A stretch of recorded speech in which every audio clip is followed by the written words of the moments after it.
My favorite plant to grow in my yard is the fruit tree, because you plant it once and you get fruit for decades. If you have ever been curious on the best ways to be successful in growing fruit trees, today is your lucky day. Why?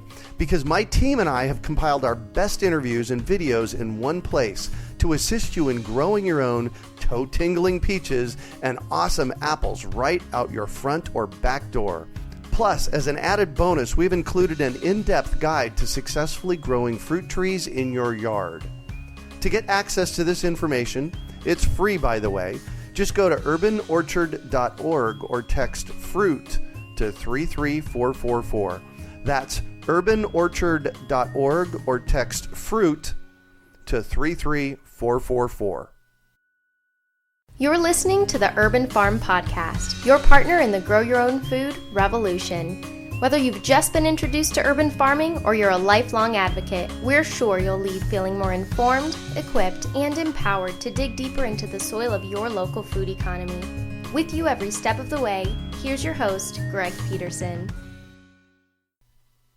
Today on the Urban Farm Podcast, we have Dr. Jim Loomis to talk about his experience with lifestyle medicine. Jim Loomis Jr., M.D. and M.B.A., received his medical degree from the University of Arkansas, where he was elected to the Alpha Omega Alpha Honors Medical Society and graduated with honors. He subsequently completed his internship and residency in internal medicine at Barnes Hospital, Washington University in St. Louis, Missouri, and received an M.B.A. from the Olin School of Business at Washington University. Jim is the medical director at the Barnard Medical Center in Washington, D.C. He is board certified in internal medicine and has also completed the certification program in plant-based nutrition from Cornell University.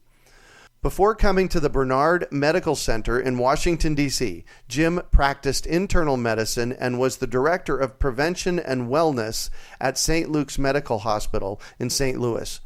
Jim is on the clinical faculty of the Department of Internal Medicine at Washington University of Medicine and also serves on the board of directors of the American College of Lifestyle Medicine. When not practicing medicine, Jim enjoys reading history books, cooking, and teaching plant-based cooking classes. He also enjoys running, biking, and swimming, and has completed numerous half marathons, and triathlons. Welcome to the show today, Jim. Thank you. So I shared a bit about you. Can you fill in the blanks for us and share more about the path you took to get where you're at now? Well, up until about 5 years ago, I was a practicing internist in St. Louis, Missouri, and I practiced medicine pretty much like I was taught in medical school. Patients would come to me with high blood pressure, and I would talk a little bit about healthy diet, but not in really an actionable way in retrospect. And ultimately, I would prescribe a medication. And, they would come back and their blood pressure was great, but now their cholesterol is high. So we'd have this same kind of superficial conversation about nutrition, and I would put them on another pill. And that's kind of the lifestyle I led myself. Wow. I ate, a standard American diet based on, what I thought was healthy at the time, low-fat dairy and lean meat, and trying to get plenty of fruits and games, all in moderation, of course. Right. But, I certainly was not adverse to cake and ice cream at a birthday party or a plate of ribs at a barbecue. And, personally, I found I could get away with it as long as I maintained an exercise program. Mm-hmm. And unfortunately, first of all, kind of as I got busy in my practice and, had kids, it became more and more difficult to engage in adequate exercise. And then I tore the meniscus in my knee playing with my dog. And being the typical doctor/patient, I waited about 3 months to get it fixed, so my leg got weak. And then after surgery, I didn't do the exercises, the rehab like I was supposed to. So, I started to put on a lot of weight. And next thing I knew, I had become a patient. And I started to collect doctors. So first I had sleep apnea, which is a condition where you stop breathing at night related to being overweight. And I went and saw the sleep doctor. And he didn't talk to me about my diet or exercise. He just talked to me about the diagnosis and how to treat it. And he gave me a CPAP machine to wear at night, which is a machine you wear that keeps the airway open to keep the breathing stable. And the next thing I know, I started to have an irregular heart rate. In retrospect, again, it was related to the sleep apnea. So I had a cardiologist, and he gave me some pills. And then I went to see my internist for a physical, and lo and behold, I had a borderline blood pressure reading, and I had a borderline blood sugar, kind of a pre-diabetic state, and my cholesterol was high, and so he treated me just like I treated my patients. He wrote me out a prescription. And so this is now about July of 2011. I knew I needed to change. I knew something wasn't right, and I really, really, really didn't want to take those pills for the cholesterol, because even though I gave them to my patients, I knew what the side effects were, and I just deep inside didn't want to do it. And about a week later, still had the prescription in my wallet. I'm laying on the couch, flipping through Netflix, and I come across a documentary called Forks Over Knives, and it was about using food as medicine. And I knew what a vegan was at the time, and I really wasn't interested in that. But the idea of using food as medicine somehow just resonated with me very deeply. So I came back to the office. I was on the faculty at Washington University School of Medicine in St. Louis, and I downloaded some of the original research and thought, it just can't be this easy.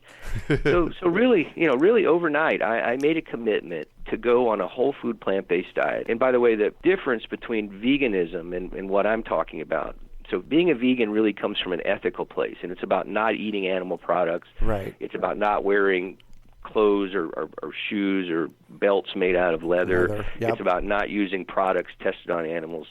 But there are a lot of very unhealthy vegan foods. For example, Dr. Pepper is vegan, and Oreo cookies are vegan, and there's a lot of great vegan donuts and sugar and flour. So a whole food plant-based diet is really about eating foods that are, there's no animal products, just like on a vegan diet, but it also eliminates all the highly processed foods. So I decided, literally overnight, to give this a try for 3 months and see what happened. And at the same time, finally go back and do my knee exercises. And at the end of 3 months, asked myself 3 questions. How hard was it? How did I feel physically and mentally? And at the end, what did it do to my biometrics? So what happened to my blood pressure and my weight and my sugar readings, et cetera? Well, at the end of 3 months, without really any significant change in my exercise other than just some knee strengthening, it was like a miracle. I mean, I lost 30-something pounds. My cholesterol went from 260 to 150. Whoa. My sleep apnea went away. Irregular heart rate went away. My allergies went away, which I really wasn't expecting. And by January of 2012, I was able to start exercising again. And by the end of that year, had run 3 half marathons, lost another 20 pounds. And moving forward, I ended up done a couple of marathons, a half Ironman triathlon. Ended up losing about 50, 60 pounds total. And what I fundamentally realized as I went through that process that, I thought I was a smart guy. I graduated with honors from med school. I trained at Washington University in St. Louis, which is a very highly respected training program for internal medicine. And, I thought I had been this great healthcare provider, but I realized I wasn't. What I had been doing for those 25 years or so I'd been in practice was not practicing healthcare. It was practicing sick care. Right. And the fundamental difference is when we practice sick care, we can add years to your life, but we take away oftentimes life out of those years. We wait for you to get a problem before we give you drugs. We give you drugs that have side effects and are expensive. We wait for you to have a heart problem, then we put a stent in or bypass surgery. We wait for you to get cancer, and then we give you chemo. We allow you to accumulate disability through obesity and arthritis. And ultimately at the end, we wait for you to get Alzheimer's disease, and we just stick you in a nursing home.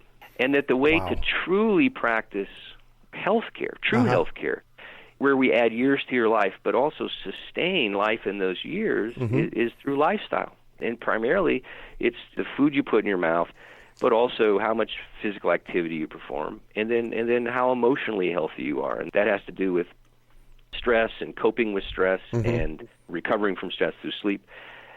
And so, kind of once you know that, you can't unknow it. And it fundamentally changed. It fundamentally changed my whole approach to my own personal life and lifestyle, but also to the way I practice medicine. Really transitioning from this kind of sick care provider to a true health care provider. Really practicing lifestyle medicine. Wow.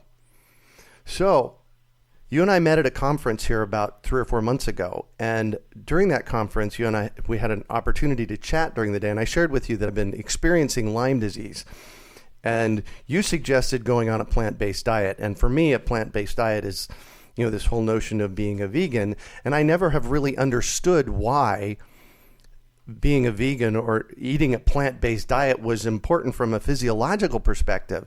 And so we had an opportunity, we went on a hike or a walk, and we walked, 2 miles? And during that 2 miles, you shared with me the physiology behind it. And so since then, it's been like 74 days. I've pretty much been a vegan. So I'm doing, thank you, I'm doing the experiment as well. So can you explain to our listeners the physiology behind plant-based diets? Sure. And this really applies to the whole idea of why lifestyle is important in general. And I think that, when I try to understand a concept that doesn't make sense, or I'm trying to search for answers, I eventually will look at it through the lens of evolution. Because I would argue that all of our behaviors and all of our physiology really evolved to accomplish one thing. And this is true for any biologic system, really. And that's to stay around long enough to find a mate and pass on your DNA. Yeah. And so the two main tasks that we had to accomplish up until the very recent past, and when I say recent, I'm talking, 5,000, 10,000 years. It seems like a long time, but in fact, it is the recent past. The two tasks we had to perform were, we had to be able to go find food when we were starving. That was a stressful event. It required us to be physically active, and assuming we survived, that's when we rest, recovered, and refueled. And we had to try not to be someone else's food when they were starving. And that was a stressful event, and that required physical activity. And assuming we got away from the leopard, that's when we rest, recovered, and refueled. And that cycle of stress, activity, recovery over time is how we built resilience to things. That's how we got stronger and faster and smarter. And I know you're a runner, and that's how you train for a marathon or a half marathon, right? It's this kind of progressive overload. You rest, recover, and refuel. Rest, recover, and refuel. And each time you do that, you're able to accomplish a little bit more. A little bit more, exactly. So now you fast forward, that 10,000 years, and think about in modern society, we don't do any of that anymore, right? How much energy do you have to spend in a given day to get more energy? Zero. Right? Yeah. How much energy does it take to pick up the phone and call Domino's, or drive your car to McDonald's, or push your cart down the aisle at the supermarket, or give your order to the waiter? Yeah. The kinds of food we refuel ourselves, the energy that we consume, bears no resemblance to what we're really designed to eat. And I'll talk about that a little bit more in a second. But, we're not designed to eat all this processed stuff. And again, I'll go into a little more depth in a second. But we don't face stress or threat physically anymore. We run and fight emotionally. And we worry about a lot of other things other than finding food and getting eaten by a leopard. We worry about politics and religion and terrorism and jobs and money and relationships. But we've decoupled that from the physical response that we're designed to have to stress. And we compound that by not recovering adequately. We don't get enough sleep. We over-caffeinate. We over-alcohol. And so over time, we don't develop resilience. We develop exhaustion. And I would argue, physical exhaustion, mental exhaustion, hormonal exhaustion. And I would argue that disconnection from the lifestyle we evolved to lead and the lifestyle that we lead today is fundamentally the root cause of 90% of the chronic problems that walk into my office as a practicing internist. Yeah. So, and I think most people understand they need to move around and get exercise, and doing that on a regular basis is difficult, but I think people understand that it's important. And I think people understand that they need to de-stress and get more sleep and don't drink too much and on and on. But again, it's sometimes hard to do. Yeah. But they're connected, right? Yeah. So how are we designed to deal with stress? Well, through exercise. So, just like your brain can't tell if you're worried about the outcome of the election, your brain can't tell the difference between that and a leopard jumping out from behind a tree. But it also can't tell the difference if you go for a 5-mile run or a brisk walk or, go to the gym, that you're not running away from the leopard, right? So there's a connectedness between how we deal with stress and the amount of physical activity we get. However, I think the black hole for most people still is nutrition. There is so much information, conflicting information, bad information, misinformation about nutrition that it creates a lot of confusion. And so people kind of try the diet du jour, and they're not successful over the long run, so they just throw up their hands and go back to whatever their habits are, whatever they've learned to like over time. And again, so how do you, what is the optimum diet for human health? Well, again, if we step back again and look at it through the lens of evolution, I think we can find the answer pretty easily. First, I think the greatest misnomer in anthropologic history was calling our ancestors hunter-gatherers, because we were not hunter-gatherers. We were gatherer-hunters. Our ancestors in temperate climates got, it's estimated, probably 75 to 80% of their calories from the food that they gathered. It was much easier to gather food than it was to hunt food. Yeah. But what did our ancestors gather, right? They gathered whole food, plant-based sources of energy. Roots and stems and leaves and seeds Berries. And fruits and nuts and vegetables and berries. Exactly, right? There was no canola oil tree or sugar tree or white flour tree or artificial sweetener tree. Right. We are not designed to eat that stuff. I would argue we weren't designed to use dairy products, except for when we were infants and small children, and the dairy product we were designed to use was our own mother's milk. We did not have access to dairy until the fairly recent past. We had to domesticate mammals first. That didn't occur until about 6,000 to 8,000 years ago. And so we didn't have access to dairy products until the very, very recent past. Right. And there's some more biology behind that, which I won't go into, but I think that we are, fundamentally, we're not designed to use dairy products. Now, we did eat meat. It wasn't a lot, and it came from animals that ate what animals are supposed to eat, not cows and pigs and chickens, stuff full of corn and antibiotics and God knows what else. Right.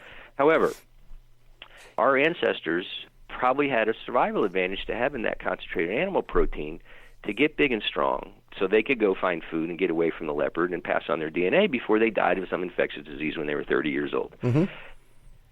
And over the last about 1,500 years, we've doubled, tripled our lifespan, mainly through advances in sanitation and the addition of antibiotics. Right. So we live long enough now to unmask many of these chronic degenerative diseases that our ancestors never had to worry about. Cancer, heart disease, diabetes, arthritis, etc. And it's clear that almost all of those diseases have been linked to the overconsumption of both animal protein and processed food. And then when you start to think about some of the environmental implications, environmental toxins that we expose ourselves to, the pesticide residue and herbicide residue and antibiotic residue and antibiotic-resistant bacteria and heavy metals in fish, we talk about the contribution of animal husbandry to climate change and overfishing the oceans and water use and land use and sustainability. Those are all very strong arguments to me that we should really be thinking about eliminating our, animal consumption. Yeah. And the idea, where are you going to get your protein is a complete fallacy. I mean, let me ask you a question. If you turn on National Geographic and there's a special on elephants, right, is the first thing that comes to your mind, where do they get their protein? No, not at all. Right? Oh, right. Or you see a special on mountain gorillas, right? Now, of course not. And in fact, that big juicy steak you're consuming to get your protein, that came from a vegan cow, right? Right. So chickens, except for a few bugs, are vegan. Feral pigs are 90% vegan. So the idea that we need to eat meat to be healthy is a complete fallacy. And I think that line of reasoning, to me, is very compelling as to why a whole food plant-based diet is the optimum diet. And that lifestyle, the connection between exercise, nutrition, and emotional health is incredibly important. And the linkage, again, we don't think about this, right? We've separated. We think of these as separate things. But, to be well, we have to be well in all three of those domains. We have to have physical wellness. We achieve that through physical activity, which means we need to move around 30, 45 minutes every day, maybe a couple of days a week, replicate picking stuff up and moving it out of the way, lightweight lifting. We need to have nutritional wellness, which means you got to eat what you're supposed to eat and not eat what you're not supposed to eat. Yeah. And we have to have emotional wellness, and that's about stress, coping with stress, and sleep, again. But they're connected. So think about the connection between food and exercise. Think about your car. You don't park your car in the garage for 6 months and put gas in 5 times a day, right? Right. And even if you're driving your car every now and then, if you pull up to the gas station and your gas tank holds 15 gallons, you don't put in 30 gallons. And you certainly don't put watered-down gas or bad gas in your car and expect it to run right? If you're taking your car to the mechanic and paying him a lot of money to fix your car, and every time he tells you, you're putting the bad gas in your car, I mean, you'd stop doing that. I would suspect. Yeah. And if your mechanic says, well, if you just put less bad gas in your car, you could bring it back in 6 months instead of 3 months, you'd probably get a new mechanic. But that's not how we think about food, right? That's just not how we think about food. So I think that's why, I mean, that linkage is incredibly important. Same thing with stress and exercise. If you're not emotionally well, you are not going to eat right, and you're not going to find time to exercise. Oh, right. Exactly. But if you don't exercise, you can't be emotionally well, because now you've disconnected the stress response from the physical response. So there's this linkage. But, for a lot of people, this is a very difficult thing. Even when they get it, it's really hard sometimes to really try to incorporate that and change their lifestyle. Can you share with me, because one of the fascinating things for me in our conversation as we were walking down the hill here 3 months ago was the physiological impact that animal products have on our body. Right. Well, so it's interesting. There's several very important ideas to think about. So one is the concept of nutrient density. When we process foods, we concentrate the calories and we dilute the nutrition, right? So you take an apple and you turn it into apple juice. So you take a beet and you turn it into sugar. Or you take a true whole grain, turn it into flour. Or you take an olive and turn it into olive oil. So we tout olive oil as being healthy, right? Right. But think about it. So think of your calories as money. So say you've got 2,400 calories or dollars to invest today, and you decide to invest 100 calories in the moment, and you can spend it however you want. Most of it, we want to get the highest return on investment we could. So you decide you're going to invest it in olive oil. Well, first of all, 100 calories of olive oil is a tablespoon. So think about how much space that takes up in your stomach. Not very much. Not very much at all. And what's your nutritional return on investment? How much fiber is in 100 calories of olive oil? 0. Right. How much protein? 0. How much vitamin C and vitamin E and magnesium and zinc and cancer-fighting antioxidants and phytonutrients? 0, right? Right. It's just fat.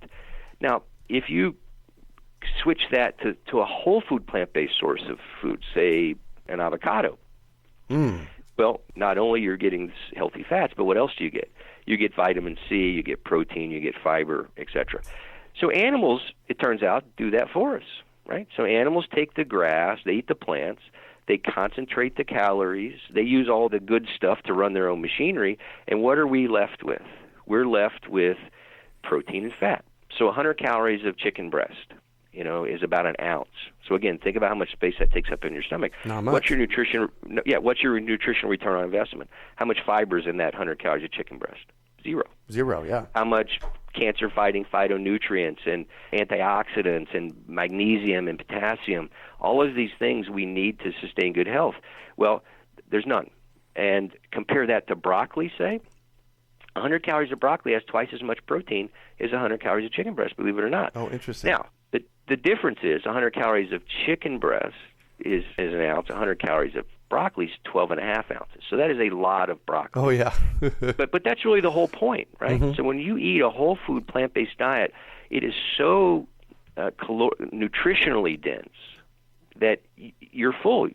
Imagine turning on the TV and or watching a movie and open up a bag of Doritos. How easy would it be to eat 1,000 calories of Doritos? I would challenge anyone to eat 1,000 calories of blueberries. It'd take a week. Yeah. Exactly, because you're full. So it is almost physiologically impossible to have diabetes, to be overweight, to have high cholesterol, to have high blood pressure when you eat a whole food plant-based diet. So that's the one thing. So it's not so much the consequences of eating too much animal protein. Right. It's this huge health benefit of eating a whole food plant-based diet. There are, however, other consequences that are directly related, especially to the overconsumption of protein. The overconsumption of protein can contribute to cancer, that's clearly been shown, diabetes, clearly been shown, things like kidney disease. Protein, we can store extra fat and we can store extra carbohydrate, which gets converted to fat, but we can't store extra protein. So it gets broken down and then initially eliminated as nitrogen, and that can put a tremendous strain on your kidneys. Milk products, for example, contain high levels of IGF-1, insulin-like growth factor, because remember, milk is designed to turn a baby cow into a big cow, right, or a baby whale into a big whale. So it's chock full of all these growth hormones and such. And so all of which have been associated with both diabetes and cancer. The other problem has to do, and I think probably this is one of the most important concepts that people don't think about or don't know about. Right. And it has to do with the role of diet and inflammation. Yes. So the standard American diet, which is based on, a healthy standard, so-called healthy standard American diet, which is based on whole grains, low-fat dairy, olive oil, lean meat, is still incredibly inflammatory. And the inflammation in our bodies is driven mainly by the ratio of the omega-6 fatty acids to the omega-3 fatty acids. And omega-6 fatty acids play an important role in our health, and we need to consume some. Downstream, those are converted to compounds through a pathway through arachidonic acid, which create mainly inflammation in our bodies. And we have to have some inflammation. We need to be able to fight off infections and heal wounds and et cetera. The omega-3 pathways, through mainly alpha-linoleic acid, create compounds that are anti-inflammatory. And it's felt that our ancestors, through their diet, had a ratio of about 1-to-1, 2-to-1 omega-6 to omega-3 to omega-6. The standard American diet on the healthy end is 10-to-1. On the unhealthy end, you're going to McDonald's twice a week. It can be 50-to-1. Oh, my gosh. So we create this tremendous inflammation in our bodies. So I remember the first time I went to a plant-based healthcare, a nutrition healthcare conference. And there were speakers talking about Alzheimer's disease and cancer and multiple sclerosis and diabetes and heart disease. And what struck me, at one point in every talk, they all put up the same slide. And it was the slide about inflammation. Wow. And I realized that that is the tie that binds. The anti-inflammatory effect of a plant-based diet combined with the incredible number of antioxidants we consume is incredibly important in preventing all of these chronic diseases. And what's interesting, as I mentioned earlier, I went from not being able to walk around the block, not being out of breath, to do. I'm training for a marathon right now, in fact. Congratulations. And what's astounding is at age 57, my recovery times from these long runs I do it's like a miracle. I mean, I ran 8-9 miles on Sunday, like nothing. And I'm convinced the reason is, we burn oxygen for fuel. Right. And when we burn oxygen, it creates some compounds they're called oxygen-free radicals. And we have they low levels of those actually play an important role in cell signaling and metabolism.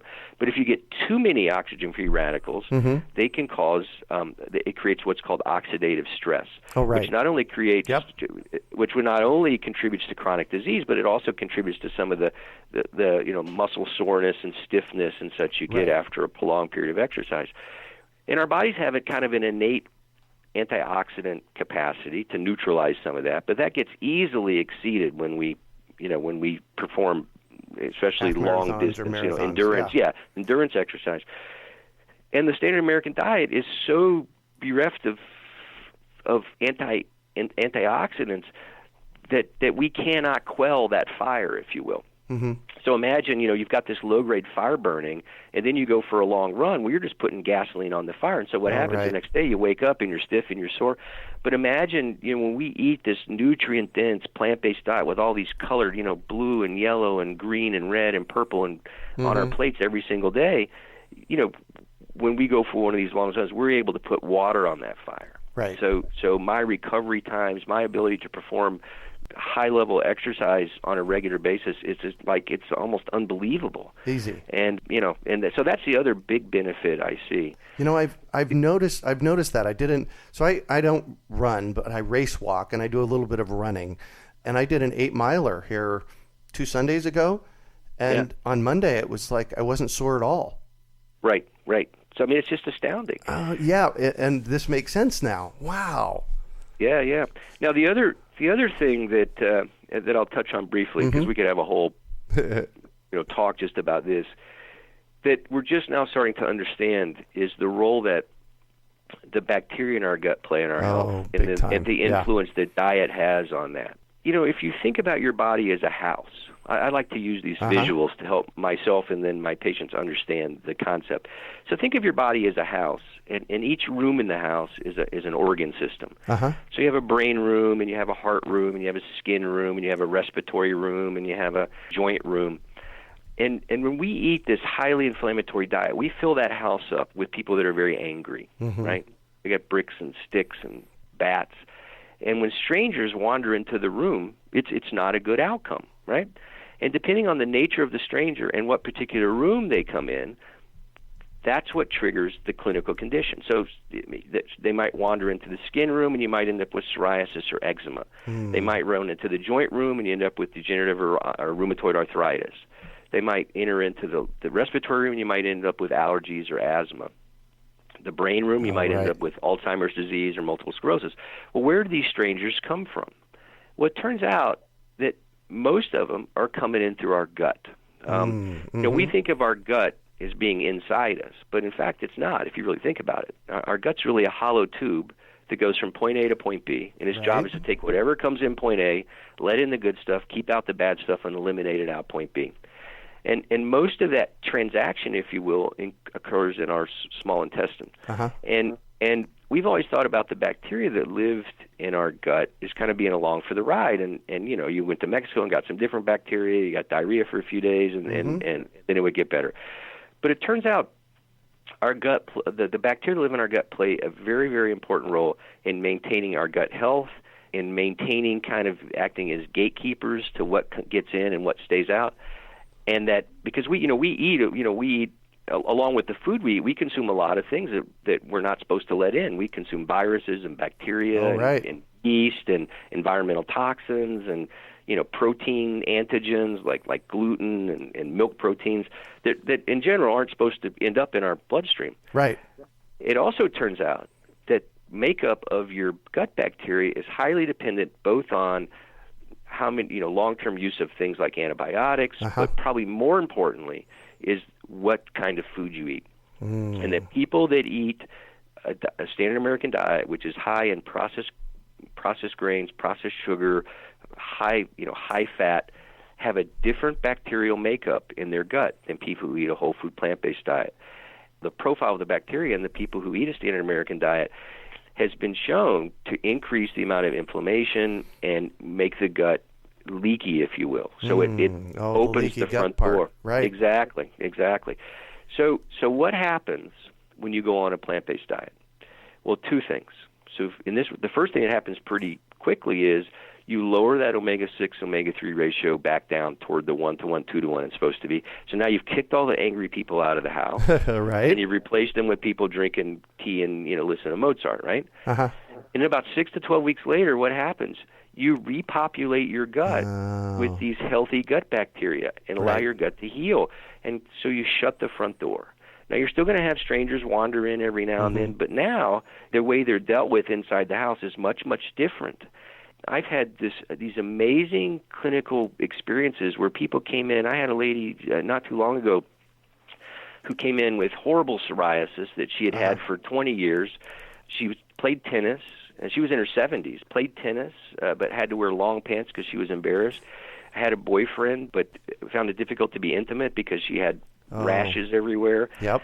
And within 6 weeks of going on a plant-based diet and going through, by the way, our practice, everyone who comes in gets access to a free 12-week class to teach them about the importance of a plant-based diet as well as kind of the mechanics of change. Within 6 weeks, for the first time in 20 years, her psoriasis had disappeared. And so it's such a powerful, the idea that food is medicine is such a powerful idea. And it's just too bad that neither the medical community nor most patients, we segregate the two. We have a silo for food and a silo for health, and we don't think about the way they interact. Yeah. Wow. So healthy gut bacteria and reduced inflammation comes from eating a plant-based diet. Exactly. That is exactly right. Wow. So I'm now pretty clear, and actually I'm now much clearer since our conversation 3 months ago, that a plant-based diet is really impactful. And what I know for myself is that people change for two reasons. They either change because they choose to change, which I say is about 1% of the time, and people change because they have to change. I call it the Mack truck effect. They get hit by a Mack truck, and that happens 99% of the time. So really, this whole notion of transitioning from a non-plant-based diet to a plant-based diet is really choosing to change, and that can be hard. So how do you coach people through doing that? It's interesting. I've thought and read a lot about, I had never thought about this before, because, I'd give this advice: you need to lose weight, you need to eat healthier, without really thinking about what that really meant. And I never even, it occurred to me that the way we make choices is obviously so obvious, I never even thought about it. It plays an important role in the things we choose, right? And I had no idea how people made choices. So as I started to kind of read through that literature, it's really that's a whole, again, we could have a whole podcast on just behavior change. But what I've come away with through my own personal experience and experience with patients and some of the literature I've read, the process of change is like pushing a snowball over the top of a mountain. Right? Yeah. If you can get it to the top and over the other side, you don't have to push anymore. You feel better. You have more energy. You don't have to take these drugs. You like the way you look in a mirror.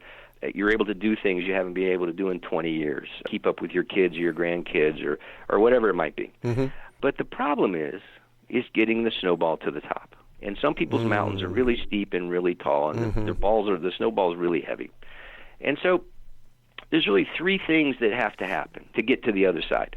And the first thing, and again, I think it's something we don't think about, and I think we have approached really not in a helpful way traditionally, is helping patients find a reason to push before they get hit by the Mack truck. Right? Exactly.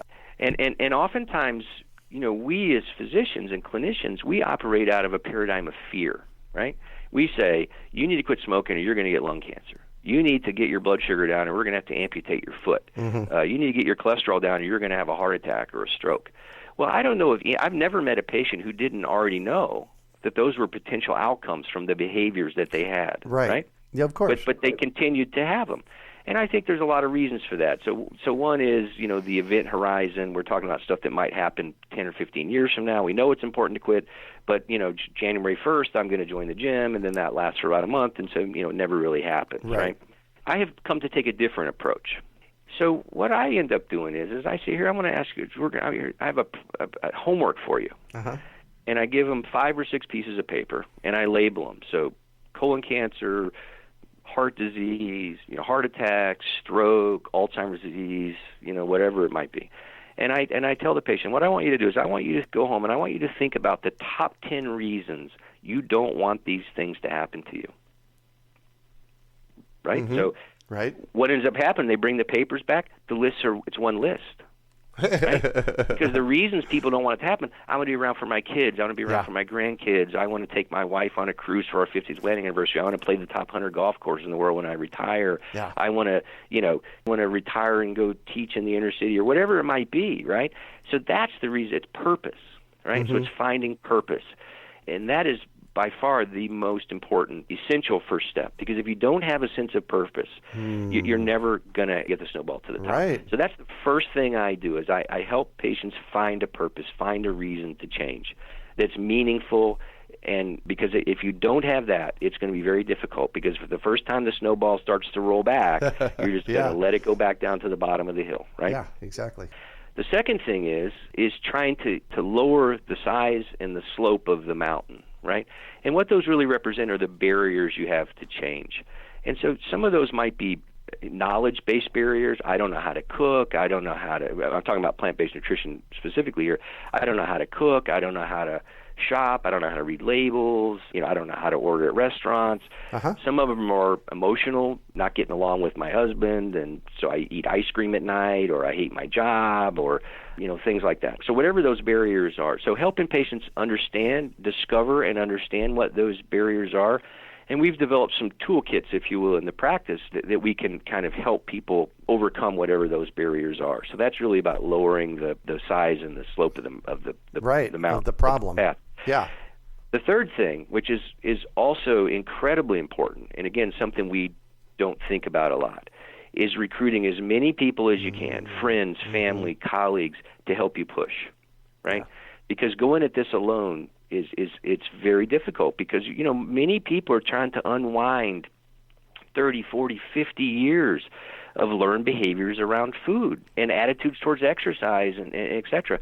And, we forget, eating is a learned behavior. Right? Oh, right, exactly. So, and once we learn a behavior, we don't think about it anymore. And that's by evolutionary design. I mean, think about if you had to think about walking through the woods. So I have to contract my quad, flex my hip, bend my knee. You would have walked right past the ripe berries, and you wouldn't have seen the leopard, and you would not have lasted very long, right? So our brains evolve the mechanisms. When we learn a task, we automate it, right? Eating is one of those tasks. Yeah. You go to a restaurant. You've learned to like white bread. You go to the restaurant, and the environmental trigger you've learned to perform the task is the waiter puts a basket of bread on the table. At that moment in time, you don't have to think about eating the bread. What do you have to think about? Not eating the bread. Oh, right. And if you've had a busy day at work, you're out with friends or family, and, business, and you're not thinking about not eating the bread, what happens to the bread? You eat it, right? And there's nothing you can do about it. It's not a lack of willpower. It's just the learned behavior that you have. And the problem with it is I ask you tomorrow what you had for dinner last night, and you tell me about the healthy salmon or the quinoa salad, but what's not on the list? The 4 or 5 pieces of bread you had waiting for this salad or the salmon to get there, right? And we perform hundreds, literally. We're confronted with hundreds of these kind of learned environmental triggers day in and day out, and it's these choices that we don't think about that get us into trouble. So, driving happens to be another learned behavior. Right. You get in the car, you don't think about putting on your blinker, but you're able to carry on a conversation, listen to music, talk on the phone, and still get from point A to B to point B relatively safe, right? Yeah. Because our subconscious brain is performing all these learned tasks, kind of underneath. So, but what happens if you move to London? You have to learn how to drive on the other side of the street, right? Yeah. And for the first 3 to 4 months, you have to think about every time you get in that car, you got to think about which side of the road I'm on, which side of the crosswalks are the pedestrians coming through, right? Yeah. But guess what happens in 3 months, 4 months, 5 months? One day you get in that car, and it becomes normal. Yeah. That's exactly. Yeah. So what this is really all about is teaching people how to drive in London, and that's what that's the other side of the mountain. That's the other side of when you've gotten the snowball to the top, you've taught yourself how to drive in London. Yeah. And, but it's difficult. And so that's the process I went through. And, it was a process. I wasn't perfect. But as I thought, every time I was confronted with not eating the white bread, thinking about not eating the white bread, not eating the white bread, I changed my habit. So my default now is I don't have to think about not eating the bread. I have to think about eating it, right? Oh, right, exactly. So it's upside down, right? Yes, so exactly. If I go to a place that's known for their kind of homemade bread, and I choose to have a piece of bread, there's absolutely nothing wrong with that. But I'm not eating 4 or 5 pieces of bread, kind of, just mindlessly, right? Mm-hmm. You learn how to drive on the other side of the street in London. People don't ask, if they ask you, do you miss driving on the other side? Of course not, because that's just the way you drive, right? So people ask me, don't you miss ice cream? Don't you miss barbecue, pork? I said, no, because I don't eat that stuff, right? That's not the way I drive anymore. Those are some techniques that I've used, but it is hard. And so, again, it's not always successful. But if you can get someone to engage and help them find purpose, help them understand what their barriers are, and help them recruit other people to help them push, you can certainly get there. Yeah. Absolutely. One of the things I noticed for me is that I don't miss eating chicken, because chicken was what I used to eat a lot of. And when I say a lot, I mean twice a week. So when I gave it up, I look back on it and it's kind of like, well, okay, I don't need to go there again. And it just started with a conscious choice. Yeah, no, I think, exactly right. And for me, it was the realization that there was another path. Right. And I mean, that's what I fundamentally I didn't realize it, but I had reached no pun intended, but a fork in the road in my own personal health, right? Oh, yeah. And I knew what lay down the path I was on. Yeah. Because I saw it every single day in the patients that I treated, that I could take these pills and I could maybe increase my exercise for a while, and then I would get off track and my weight would yo-yo. But eventually I was going to end up with type 2 diabetes, and I was going to end up with a heart attack, and on and on. Right. But there's this other path, that I could take. But that path needed to be cleared. I mean, I needed to understand it and clear the path. And now that I've done that, what it's allowed me to do, and it's really become my mission, is to help other people understand there is this other path and show them the way, if you will, shine the light.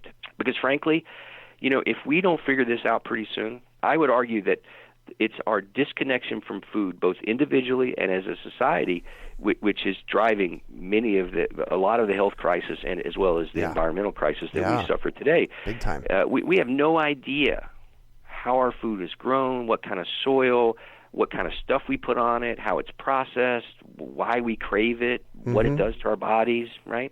Yeah. And if we don't figure this out pretty soon, we are literally going to bankrupt the healthcare system because it is not sustainable, and we are going to bankrupt the planet from an environmental standpoint because the way we grow food today is not sustainable. Right. And so, I think this is such an important message, and that's why I really appreciate you allowing me to share this message through your podcast because, people have to understand how vitally important this is, and not just patients. I mean, the healthcare system itself needs to really dig deep and think about, how do we define healthcare versus sick care, and how do we reimburse doctors, and on and on, and what programs do we allow, and on. So it's a tough road, but it's become really a passion and a mission for me. Oh, I can tell. I can absolutely tell, and it seems this is what drives you. Yeah, no, it's exact. I mean, it's interesting. So one of my favorite quotes, I read a lot of history books just for fun, and Daniel Patrick Moynihan had a great quote, which I use all the time, and it really is fundamentally kind of explains what part of my mission is. And his quote was, we can all have our own opinions, but we can't have our own facts, right? Oh, right. So my job is to keep putting the facts out there over and over and over, hoping that eventually people will come around to the right opinion. Yeah. So I mean, that's the way I think about this. Yeah. I'm all about education, and I have to know, is there one book that has been influential for you in this process? The thing that brought me to this actually wasn't a book. It was a documentary called Forks Over Knives, and I recommend that all of my patients see that. Yep. And in fact, there's kind of a sequence of documentaries I go through and to help convince people how important this is. So Forks Over Knives for Health, and if that doesn't do it, there's a documentary, Cowspiracy. So it's conspiracy with a W instead of an N. Cowspiracy. And that's about the environment. And if you're still not there, there's a documentary called Earthlings about our relationship with animals. Forewarning, that's a very difficult documentary to watch. Yeah, it is. As far as books go, though, I think Dr. Michael Greger, who runs the site nutritionfacts.org, which is a not-for-profit. It's a great source for information. He does short evidence-based videos around mainly plant-based nutrition, the effects on various aspects of health. But he has a great book out called How Not to Die. And nice. How not to die. The chapters are things like how not to die from heart disease, how not to die from brain disease, how not to die from, it is incredibly readable, completely evidence-based kind of information around why this is so important. And at the end, kind of what is it, how do you incorporate this into your day-to-day life? Yeah. The other book that I like that is recently came out by my friend Michaela Carlson is called A Plant-Based Life. And what I like about that book is the first part of it kind of goes through some of these psychologic behavior change issues that many people face and helps them kind of navigate the mountain, if you will. And then at the end, and then it transitions into some more practical advice. And then lastly, Forks Over Knives actually has two books that I really like. They have a cookbook, which is most excellent, and I find it.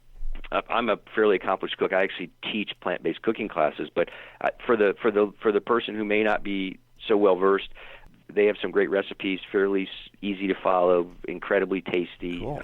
And then they have another book. They have a book out called The Forks Over Knives Plan. And it's a 4-week kind of a program to help transition to a plant-based diet. And the format is the first week is breakfast. So the idea is that all you got to worry about is just transitioning your breakfast the first week. And then the second week you add lunch. The third week you add dinner. And then the fourth week is everything else, going out to eat, eating at a friend's house. And you can make it 2 weeks or whatever you need. And then some great recipes in the back of that book. So that's kind of the repertoire of books that I use.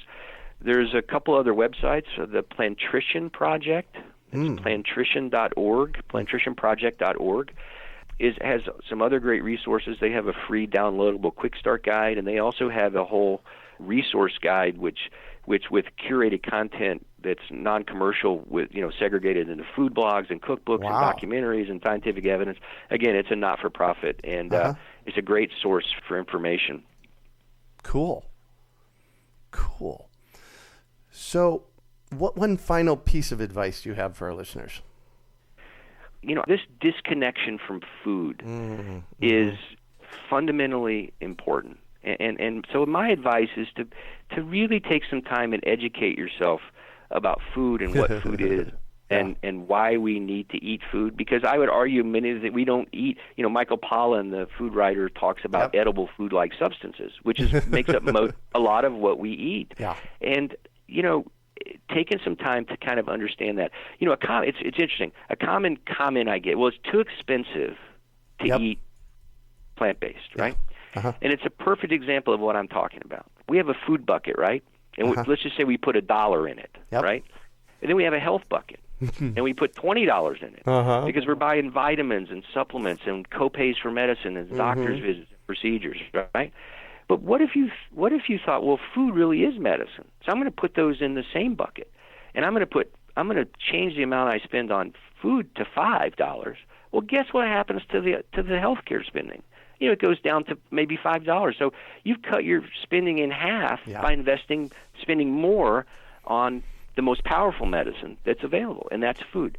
So it's really about just educating yourself. And this is not rocket science. We try to make healthy living rocket science, and it is not. This is such a simple idea.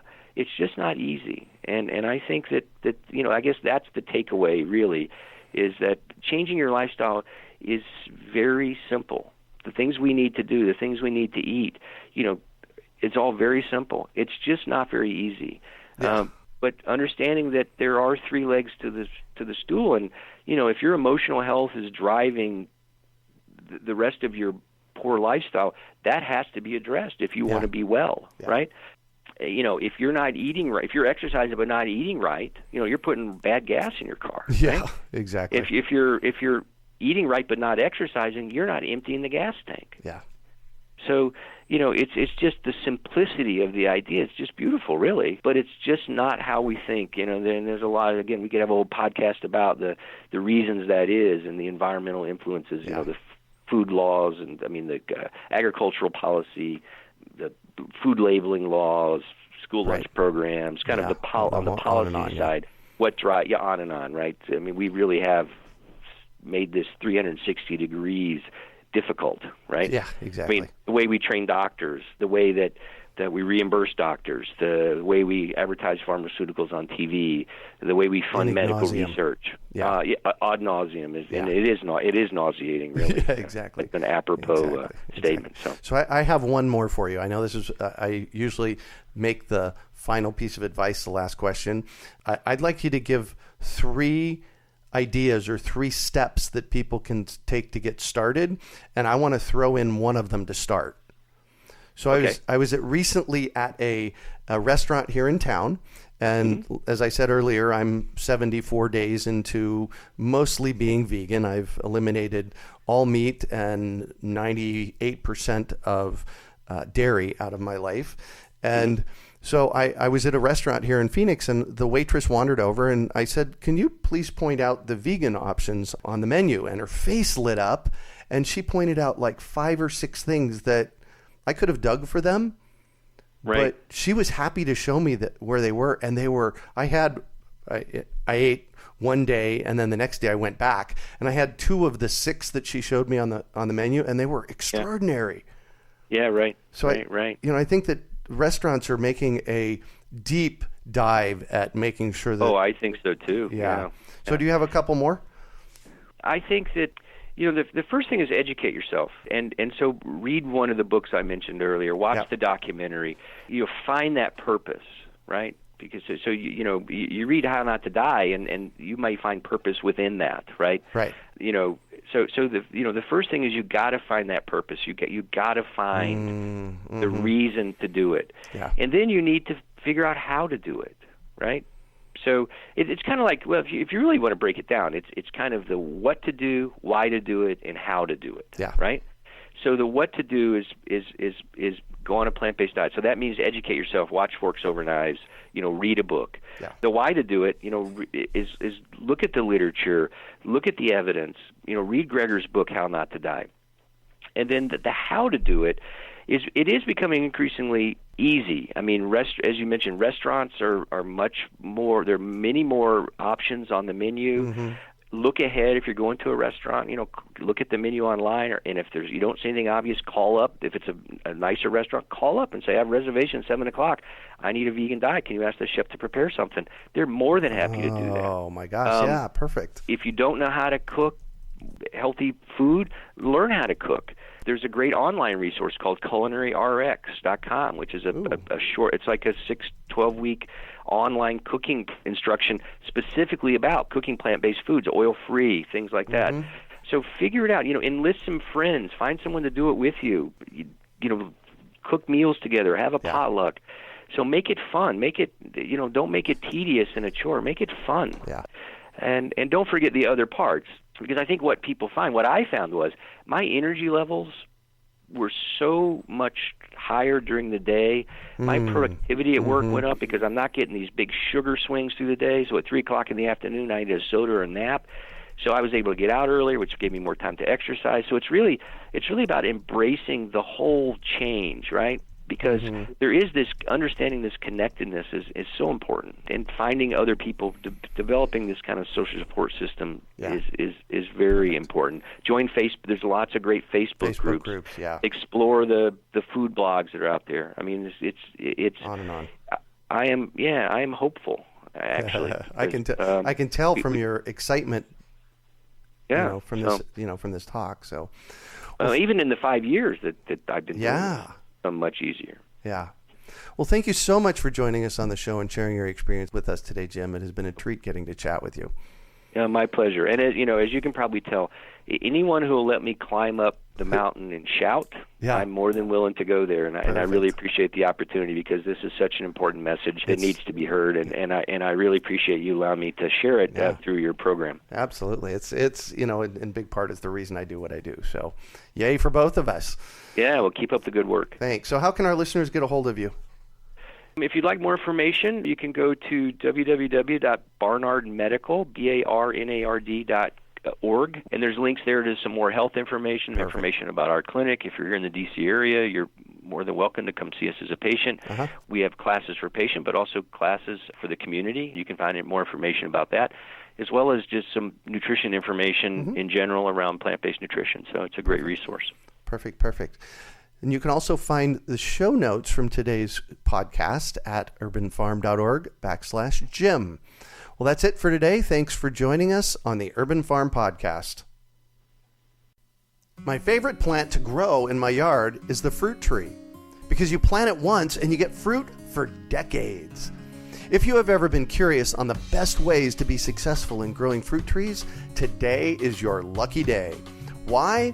Because my team and I have compiled our best interviews and videos in one place to assist you in growing your own toe-tingling peaches and awesome apples right out your front or back door. Plus, as an added bonus, we've included an in-depth guide to successfully growing fruit trees in your yard. To get access to this information, it's free, by the way. Just go to urbanorchard.org or text FRUIT to 33444. That's urbanorchard.org or text FRUIT to 33444. We hope you enjoyed today's episode of the Urban Farm Podcast. Remember to listen 3 days a week for tips, advice, and resources to help you on your journey with urban farming. You can find us on the web at urbanfarm.org or send us an email to podcast@urbanfarm.org. In the words of Vincent van Gogh, great things are done by a series of small things brought together. Be encouraged that with each lesson learned and skill developed, you are one step closer in the direction of your dreams.